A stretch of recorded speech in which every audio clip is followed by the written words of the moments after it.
making her comedy debut. Please welcome Liz Fabian.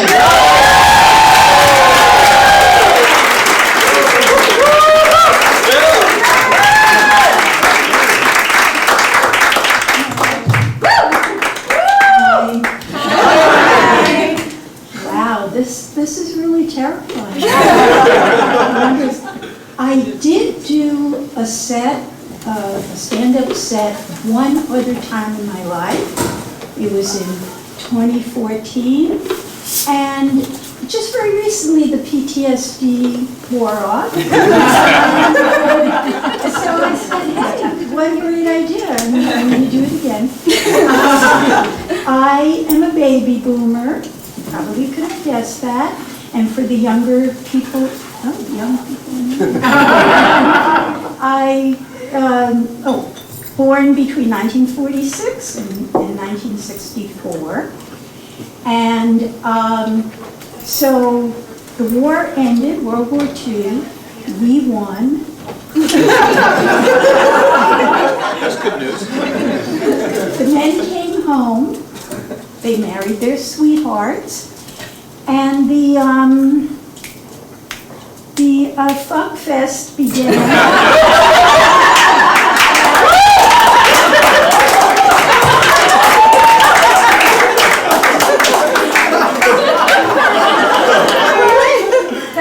that resulted in one baby approximately every 7 seconds being born. And so that's a lot of people, and a lot of us are still lucky to be alive. But I did read that the Depew Research Center, and yeah, I giggle every time I hear Depew. The Research Center said that this year, 2019, the millennials will eclipse the boomers as the largest living generations. So, really? Congrats, boomies. Anyway, so, yeah. So far? Yeah. All right, so one of the wonderful things about my generation is the music. The 60s and 70s music, still loved, still incredible, still performed. And I live in the burbs, and I hate to drive, more about that later. But one thing I do love is when I'm in my car, I sing really loud along with the radio. And since I no longer have teenage children to dive into the back seat in embarrassment, I can just sing as loud as I want. So the other day, Aretha comes on, singing her rendition of Natural Woman. And I just, I hear the beautiful line, when my soul was in the lost and found, you came along to claim it. Beautiful lyric. But I realized right then that I always heard that lyric as when my shawl. And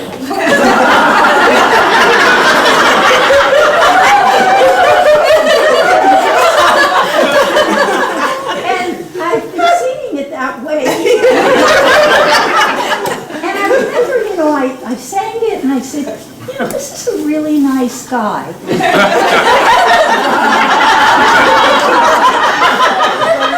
Probably had a first date, restaurant.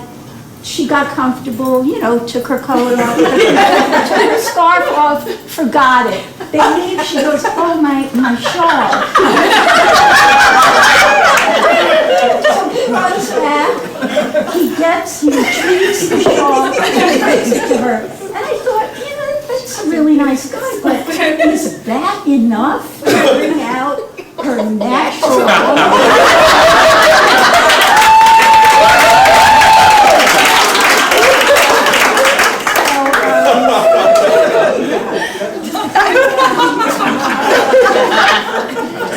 Okay, so I mentioned a little while ago that I hate to drive. And years ago, I was driving with my then young daughter, Grace. And we were coming out of a parking lot, and I have to watch my oh, can you hear me? I guess you can.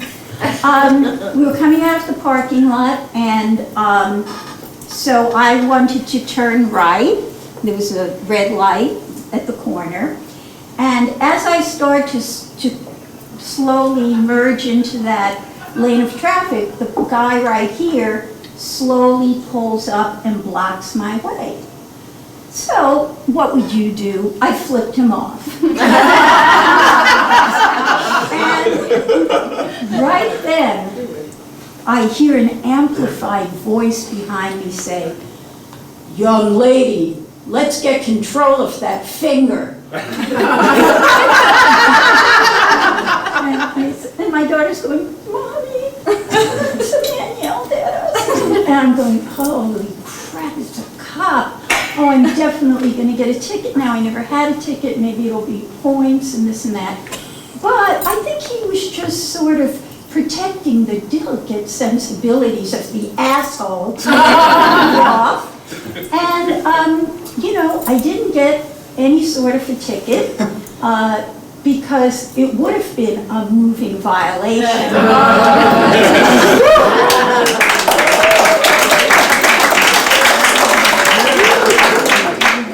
Okay, so a little more about my family. My husband is here tonight. And the rest of my beautiful family. So when I first met my future in-laws, I'll tell you a little bit about them. Morris, a Jew born and bred in the Bronx, diehard Yankee fan.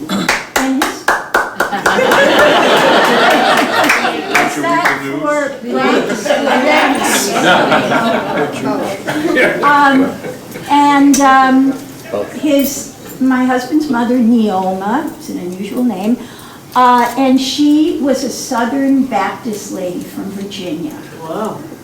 Yeah, well, I know, it was pretty racy stuff back then.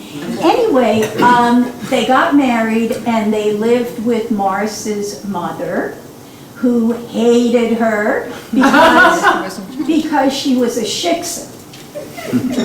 Now, is there anyone here who doesn't know? One of my fellow comedians had said that perhaps people wouldn't know what a shiksa was. Is everybody? Enough said. Okay, so she tried to defer to her mother-in-law. Doug's mom ran a kind of a quasi-kosher home. No pork, no shellfish. But every time we went out to eat in a restaurant, Morris would order a giant Fred Flintstone-sized pork chop. You know, the one that like tipped the car over. And his mother would order some shellfish. And no matter how large the portions were and how much was left over, none of that food could come back into their home. And it reminded me of a girl or a guy you would date, but never bring home to the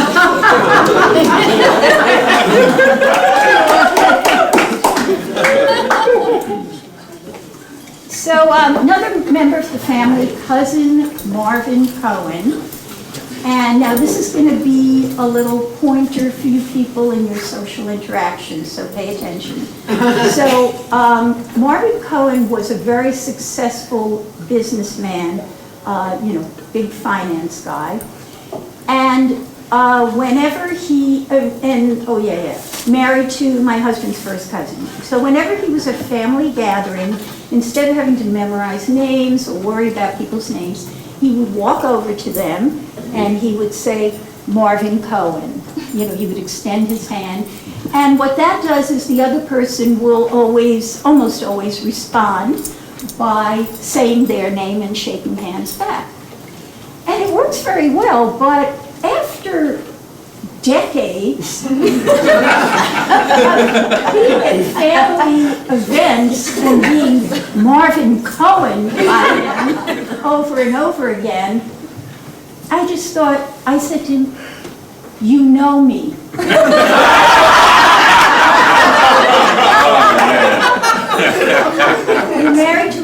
his cousin. But next time you're at a gathering, you don't remember someone's name, everybody has that very awkward moment. Go over Marvin Cohen, but you say your name, and not Marvin.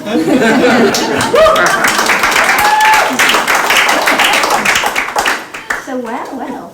Okay, so now I would like to talk about Stu Leonard's. Who here has been to Stu Leonard's? Okay. Well, anyway, it's a very big food store. You go in kind of a labyrinth type path. They have a lot of free samples. They have animatronic, creatures. They have Chiquita banana over the bananas, and many times they have, I guess they're called cast members, dressed up as different animals, cows and things. So I was in there one day, and there was somebody dressed up in a cow suit. And while I was standing there, a woman walked up to him, and she was holding a giant package of steak, wrapped in plastic.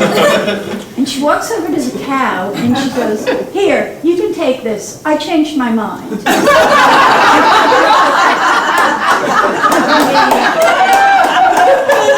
Talk about empathy. And I saw the cow, even though, his or her face was covered. I saw him just sort of like,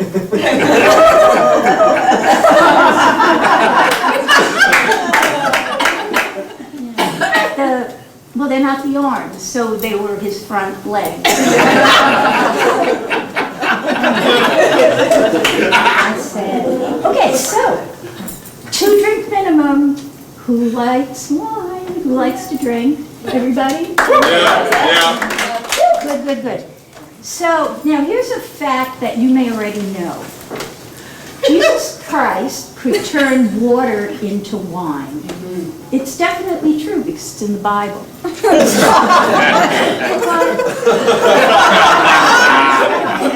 Yeah, I was joking. But here's the question. Could he turn wine into water? Well, you think, why would he need to do that? Okay, well, here's an example. He had a side gig as a bartender, Jesus, and one night, of course, a priest, a rabbi, and a Buddhist monk walked into the bar.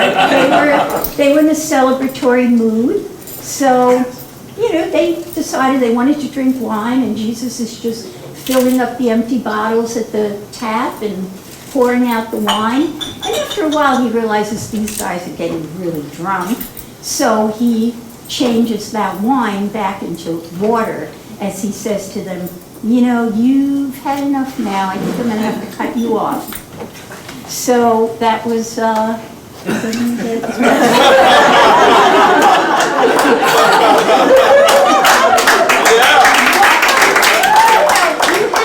in front of an audience to know what works.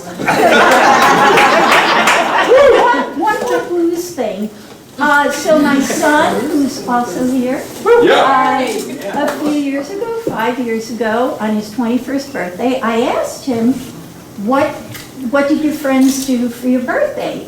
And he told me that they took him out for blowjob shots. Oh.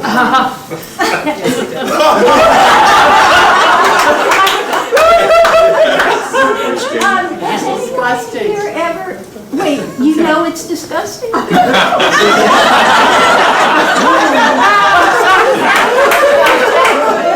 disgusting. Yeah, it's disgusting. Okay, I'm sorry.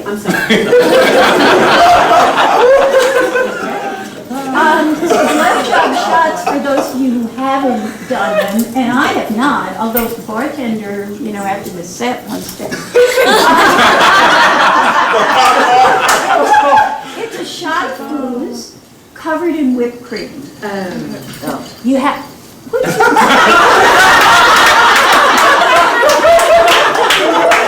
hell do you think it was? Drink. I had never heard of this particular cocktail.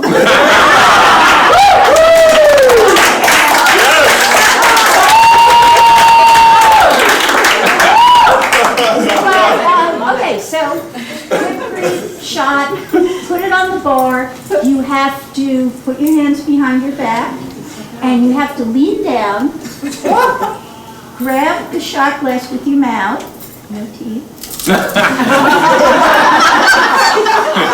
then you tip your head back and bottoms up. So,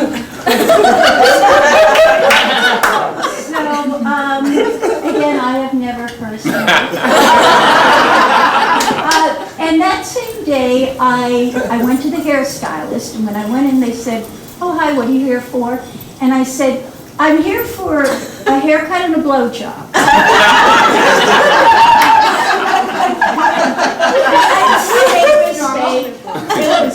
It was a blow dry, but think about it. Why is a blow dry different than a blow job? And when I think of a punchline for that, I will come back.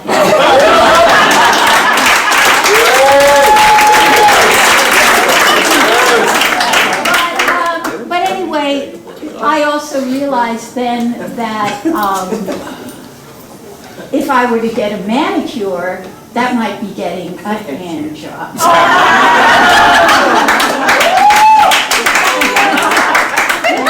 I'm all done, thank you.